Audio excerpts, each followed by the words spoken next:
કેમ છો મિત્રો? મજામાં? આજના આપણા આ વિડિયો લેક્ચરનો ટોપિક છે કે સતત વિદ્યુતભાર વિતરણના કિસ્સામાં રેખીય વિદ્યુતભાર ઘનતા, જેને આપણે લેમ્બડા કહીશું, તો લેમ્બડા વિશે આપણે સમજાવવાનું છે. તો શરૂઆત તમારે આ રીતે કરવાની, અથવા પહેલી વસ્તુ એ કે વિદ્યુતભાર ઘનતાની જરૂર કેમ પડી. તો લખવાનું આ રીતે કે જ્યારે વિદ્યુતભાર અસતત રીતે વહેંચાયેલો હોય, કેવી રીતે વહેંચાયેલો હોય? અસતત રીતે વહેંચાયેલો હોય, અને આ વિદ્યુતભારો વચ્ચે લાગતું પરિણામી બળ શોધવું હોય કે કોઈક બિંદુએ ઉદ્ભવતું વિદ્યુત ક્ષેત્ર શોધવું હોય, ત્યારે આપણે એક તો કુલમ્બના નિયમનો ઉપયોગ કરી શકીએ અને સંપાતપણાના સિદ્ધાંતનો ઉપયોગ કરી શકીએ. ફરીથી બોલું છું, યાદ રાખજો. જ્યારે વિદ્યુતભાર કેવી રીતે વહેંચાયેલો હોય? અસતત વહેંચાયેલો હોય, ત્યારે આપેલા વિદ્યુતભારો વચ્ચે લાગતું પરિણામી બળ શોધવું હોય, અથવા તો આ વિદ્યુતભારોને કારણે કોઈ બિંદુએ ઉદ્ભવતું વિદ્યુત ક્ષેત્ર શોધવું હોય, તો આપણી પાસે કુલમ્બનો નિયમ પણ છે અને સંપાતપણાનો સિદ્ધાંત પણ છે. પણ જ્યારે વિદ્યુતભારો સતત વહેંચાયેલા હોય અને પરિણામી બળ કે પરિણામી વિદ્યુત ક્ષેત્ર શોધવું હોય, ત્યારે આ બે નિયમો અપૂરતા જણાય છે. તે સમયે આપણે વિદ્યુતભાર ઘનતા વ્યાખ્યાયિત કરવી પડે છે. ફરીથી કહું છું, સમજો. જ્યારે કેવું વિતરણ આપેલું હોય? અસતત. અસતત મતલબ છૂટા છવાયેલા વિદ્યુતભાર રહેલા હોય ને અસતત વિતરણ કહેવાય. ત્યારે પરિણામી બળ કે પરિણામી વિદ્યુત ક્ષેત્ર શોધવું હોય, ત્યારે કુલમ્બનો નિયમ અને સંપાતપણાનો સિદ્ધાંત વાપરી શકીએ. પરંતુ જ્યારે વિદ્યુતભારો સતત રીતે વહેંચાયેલા હોય, સતત મતલબ એક વિદ્યુતભારની બિલકુલ બાજુમાં બીજો, એની બિલકુલ બાજુમાં ત્રીજો, બિલકુલ બાજુમાં એ જ રીતે બધા વિદ્યુતભારો વહેંચાયેલા હોય, ત્યારે પરિણામી બળ અને વિદ્યુત ક્ષેત્ર શોધવા માટે આ બે નિયમો પૂરતા નથી. એ વખતે આપણે શું વ્યાખ્યાયિત કરવું પડે છે? વિદ્યુતભાર ઘનતા વ્યાખ્યાયિત કરવી પડે છે. તે પૈકી હાલ આપણે રેખીય વિદ્યુતભાર ઘનતા લેમ્બડાની યાદ કરવાની છે. તો જોઈ લેજો, એ સિમ્પલ ફિગર આ રીતની. આ કોઈક દ્વિપરિમાણિક યામ પદ્ધતિ, એની અંદર એક પરમાણુય કોઈક L લંબાઈનો સુરેખ અથવા L લંબાઈનો એક તાર રહેલો છે. એની કુલ લંબાઈ કેટલી? L જેટલી. અને એના ઉપર ધારો કે કુલ કેટલો વિદ્યુતભાર રહેલો છે? Q જેટલો વિદ્યુતભાર રહેલો છે. શું કીધું? જે રેખા એ રેખા ઉપર સતત કયો વિદ્યુતભાર પથરાયેલો? Q જેટલો વિદ્યુતભાર પથરાયેલો છે. અને એ રેખાની લંબાઈ કેટલી કીધી તમને? L જેટલી લંબાઈ કીધી. ક્લિયર? તો આ જે રેખા ખરી, એ રેખાનું સૌપ્રથમ તમારે નાના નાના રેખાખંડોમાં વિભાજન કરવું પડે. તે પૈકી એક નાનો રેખાખંડ અહીંયા આગળ દર્શાવું છું, જોઈ લેજો.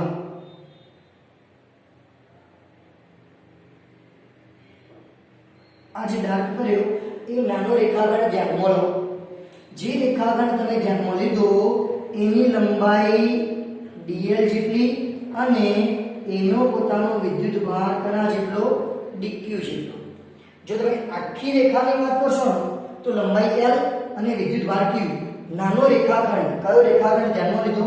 આટલો નાનો રેખાખંડ ધ્યાનમાં લીધો, એની લંબાઈ કેટલી કહેવાય? dq. એનો વિદ્યુતભાર એની લંબાઈ dl, એનો વિદ્યુતભાર dq. ધારો કે એ જે રેખાખંડ છે એનું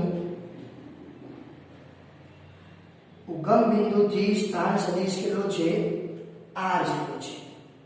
અને આ રેખાખંડને કારણે તેનાથી કેટલા અંતરે? r' જેટલા અંતરે આવેલા p બિંદુએ ઉદ્ભવતું શું શોધવું છે? વિદ્યુત ક્ષેત્ર શોધવું છે. ક્યાંથી ફરીથી કહું, જે નાનો રેખાખંડ ધ્યાનમાં લીધો એ રેખાખંડથી કેટલા અંતરે r' અંતરે કયા બિંદુ પાસે P બિંદુ પાસે ઉદ્ભવતું આપણને વિદ્યુત ક્ષેત્ર શોધવું છે. તથા P બિંદુનું યામ પદ્ધતિના ઉગમ બિંદુથી સીધું જ અંતર ધારો કે કેટલા જેટલું છે r જેટલું છે. તો આટલી એની રેખાકૃતિ છે.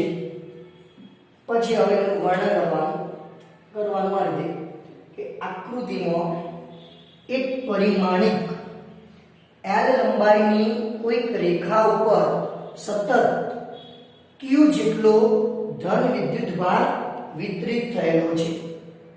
આ રેખાને કારણે કોઈક P બિંદુએ ઉદ્ભવતું વિદ્યુત ક્ષેત્ર શોધવું છે. પરિણામે આ રેખાને નાના નાના રેખાખંડોની બનેલી ગણી શકાય. તે પૈકીનો એક રેખાખંડ એ આટલો કે જેની લંબાઈ કેટલી છે dl અને વિદ્યુતભાર કેટલો છે dq, તે આકૃતિમાં દર્શાવેલો છે. આ રેખાખંડનો ઉગમ બિંદુની સાપેક્ષે સ્થાન સદિશ કેટલો છે r છે. તથા આ રેખાખંડથી કેટલા અંતરે r' અંતરે આવેલા P બિંદુએ ઉદ્ભવતું વિદ્યુત ક્ષેત્ર શોધવું છે. અહીં આપેલી રેખા એક પરિમાણિક હોવાથી તેના માટે રેખીય વિદ્યુતભાર ઘનતા લેમ્બડા વ્યાખ્યાયિત કરવામાં આવે છે. આપેલી રેખાના એકમ લંબાઈ દીઠ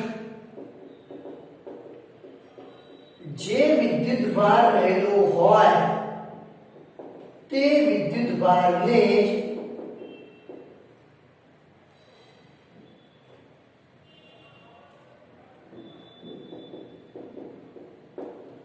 રેખીય વિદ્યુતભાર ઘનતા કહે છે. ફરીથી એનું સૂત્ર યાદ રાખજો, અથવા એની શું કીધું એની વ્યાખ્યા કે આપેલી રેખાની એકમ લંબાઈ દીઠ જે વિદ્યુતભાર રહેલો હોય તે વિદ્યુતભારને જ રેખીય વિદ્યુતભાર ઘનતા લેમ્બડા કહે છે. તો આ રીતે બની શકે એનું સૂત્ર રેખીય વિદ્યુતભાર ઘનતા લેમ્બડા બરાબર એકમ લંબાઈ દીઠ, તો લંબાઈ એકમ હતી, નીચે આવશે રહેલો વિદ્યુતભાર ઉપર આવશે. તો શું સૂત્ર બનશે? લેમ્બડા બરાબર વિદ્યુતભાર ઉપર લંબાઈ. તમે નાના ખંડની વાત કરો તો નાના રેખાખંડનો વિદ્યુતભાર કેટલો હોય dq, લંબાઈ કેટલી હોય dl. શું થઈ જાય? લેમ્બડા બરાબર dq upon dl. dq કરતા બનાવો તો dq બરાબર લેમ્બડા dl થાય. ચલો ક્લિયર, કમ્પ્લીટ. હવે આ જે રેખા હતી એ રેખાખંડ ઉપર ધન વિદ્યુતભાર હતો, પોતાનો ધન વિદ્યુતભાર હતો. તો આ વિદ્યુતભાર P બિંદુએ પોતાનું શું ઉત્પન્ન કરશે? વિદ્યુત ક્ષેત્ર ઉત્પન્ન કરશે. તો લખી શકાય dl લંબાઈના નાના રેખાખંડને કારણે P બિંદુએ ઉદ્ભવતું વિદ્યુત ક્ષેત્ર. ચલો સિમ્પલી વિદ્યુત ક્ષેત્રનું સૂત્ર શોધો. E બરાબર kq બાય r સ્ક્વેર. અહીંયા શું લખતા હતા? એકમ સદિશ r સ્ક્વેર. તો આ જ સૂત્ર હવે મારે કોના માટે વાપરવાનું? નાના રેખાખંડ માટે વાપરવાનું. તો શું બનાવ? કુલ વિદ્યુત ક્ષેત્રની જગ્યાએ નાના રેખાખંડને લીધે જે વિદ્યુત ક્ષેત્ર આવશે dq વિદ્યુતભાર. નાના રેખાખંડ પર કેટલો વિદ્યુતભાર? dq વિદ્યુતભાર. તો જે વિદ્યુતભાર q લખ્યો તો q ની જગ્યાએ શું આવશે? dq. રેખાખંડથી P બિંદુનું અંતર કેટલું હોય? r'. તો જે r ની જગ્યાએ શું આવશે? r' નો સ્ક્વેર. એકમ સદિશ પર કયો આવશે? r' આવશે. જો r' એ કઈ દિશાનો એકમ સદિશ? જો કયો જાય? r' આ તરફ જાય તો કહી શકાય રેખાખંડ થી P દિશાનો એકમ સદિશ, અથવા એમાં લખો તો O થી P તરફનો એકમ સદિશ.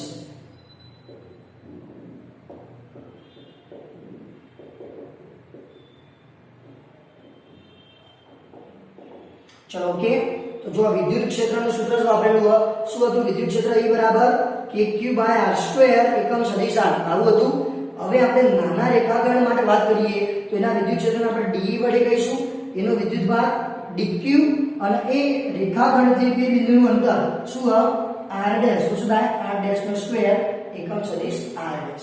ચલો હજી dq ના dq જગ્યાએ શું લાયા તમે લેમ્બડા dl લાયા અને આગળ મૂકી દો શું થશે આવું છે તેથી dE બરાબર k dq જગ્યાએ લેમ્બડા dl upon r'² એકમ સદિશ r'. તો આ નાના રેખાખંડને કારણે ઉદ્ભવતા વિદ્યુત ક્ષેત્રનું સૂત્ર આવી. આવો તો તમે એક રેખાખંડ લીધેલો છે બાજુમાં બીજો મળે ત્રીજો મળે ચોથો આ રીતે અસંખ્ય રેખાખંડ મળે આ બધા જ રેખાખંડોના ઉદ્ભવતા આવા વિદ્યુત ક્ષેત્રો શોધી એમનો સદિશ સરવાળો કરવામાં આવે તો તમને સમગ્ર રેખાને કારણે p બિંદુએ ઉદ્ભવતું વિદ્યુત ક્ષેત્ર શોધી શકીએ. ક્લિયર? તો આ આયા પછી સ્ટેટમેન્ટ લખવું પડે. શું સ્ટેટમેન્ટ કીધું કે આમ આવા અનેક રેખાખંડોને કારણે p બિંદુએ ઉદ્ભવતું વિદ્યુત ક્ષેત્ર શોધી તેમનો સદિશ સરવાળો કરવામાં આવે તો સમગ્ર રેખાને કારણે p બિંદુએ ઉદ્ભવતું કુલ વિદ્યુત ક્ષેત્ર શોધી શકાય છે. ક્લિયર? તો જે તમે dE લાયા આ dE નો શું કરવાનો સરવાળો કરવાનો. કેવો સરવાળો સદિશ સરવાળો. તો પરિણામે તમે શું શોધી શકો વિદ્યુત ક્ષેત્ર E શોધી શકો. ક્લિયર? તેથી સદિશ E બરાબર સિગ્મા u dE ની જગ્યાએ ઉપરનું પદ આવશે k lambda dl upon r'² એકમ સદિશ r'. સાથે સાથે એક રેખાખંડ પૂરો થાય તરત બીજો રેખાખંડ તરત ત્રીજો રેખાખંડ તો આ રેખાખંડો સતત આવતા હોવાથી જે સિગ્મા છે એ સિગ્મા સંકલનમાં પરિણમે. તો ફાઇનલ ઇક્વેશન શું થશે E બરાબર સંકલન k lambda dl upon r'² એકમ સદિશ r'. એમાં k અને લેમ્બડા અચળ છે એના સંકલનની બહાર લખવું તો લખી શકાય. શું મળશે E બરાબર k lambda 1 upon r'² dl r' કહેવાના. dl લંબાઈ તો જે સંકલન કરવાનું એ સંકલન સમગ્ર લંબાઈ l ઉપર કરવાનું. તો આ સૂત્ર અનુસાર તમે સમગ્ર રેખાને કારણે p પાસે ઉદ્ભવતું વિદ્યુત ક્ષેત્ર આપણે શોધી શકીશું. ક્લિયર? સમજાઈ ગયું કમ્પ્લીટલી? Okay, thank you.